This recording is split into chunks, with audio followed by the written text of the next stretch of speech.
In today's video, I'm going to teach you the major lifestyle factors that have to be addressed to fix low blood sugar. Hi, I'm Dr. Jesse Morris. I specialize in natural solutions for fatigue, gut health, and autoimmunity.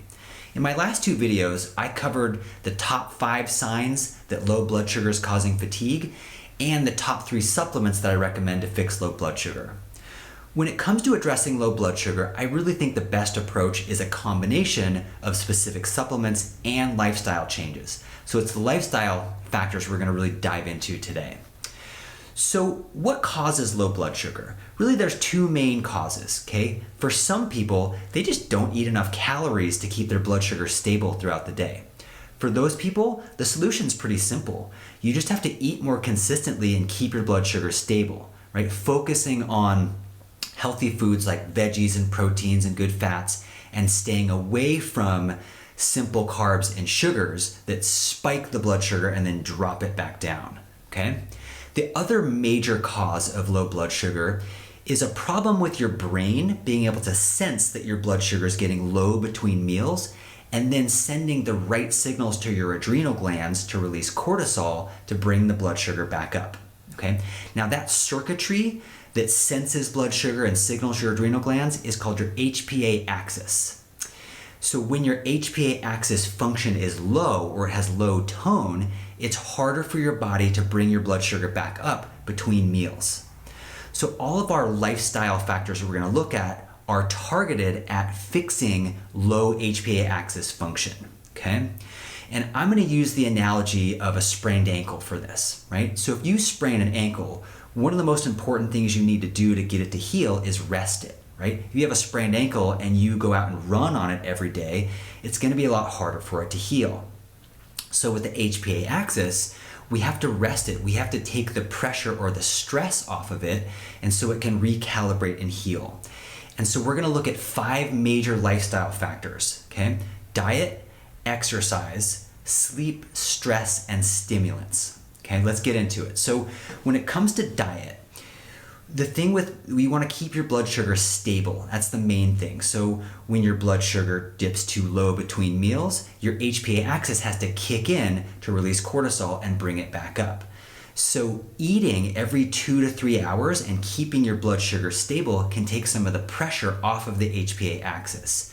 And again, really focusing on healthy foods, veggies, proteins, healthy fats, and avoiding simple carbs and sugars, because those foods really stress the HPA axis.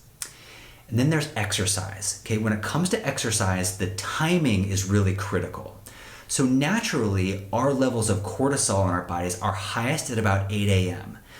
So exercising in the morning when cortisol is already high is really helpful to put less stress on the HPA axis. Right? If you exercise in the afternoon when your cortisol levels are already low, your HPA axis has to work harder to bring the cortisol levels back up to meet the demands of the exercise.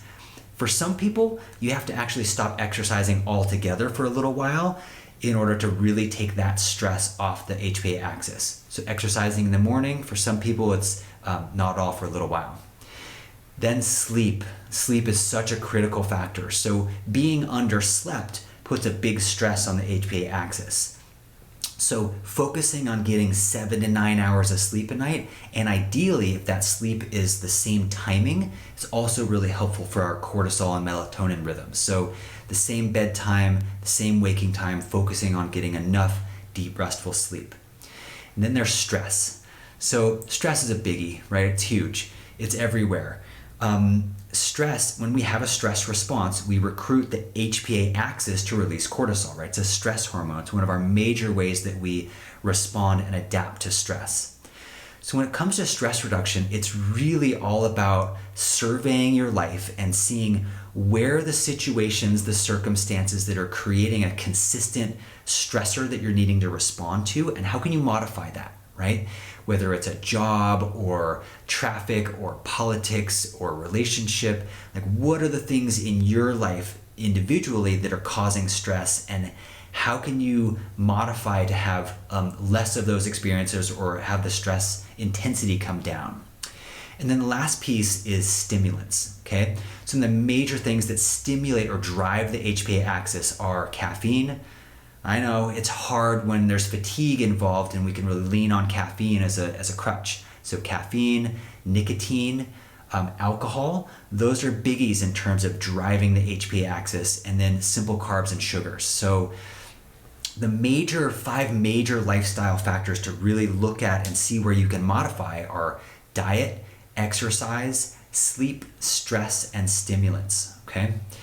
So listen, I hope this is helpful. If you want more information about the supplements or the signs of low blood sugar, you can check out those videos on drjessemorris.com.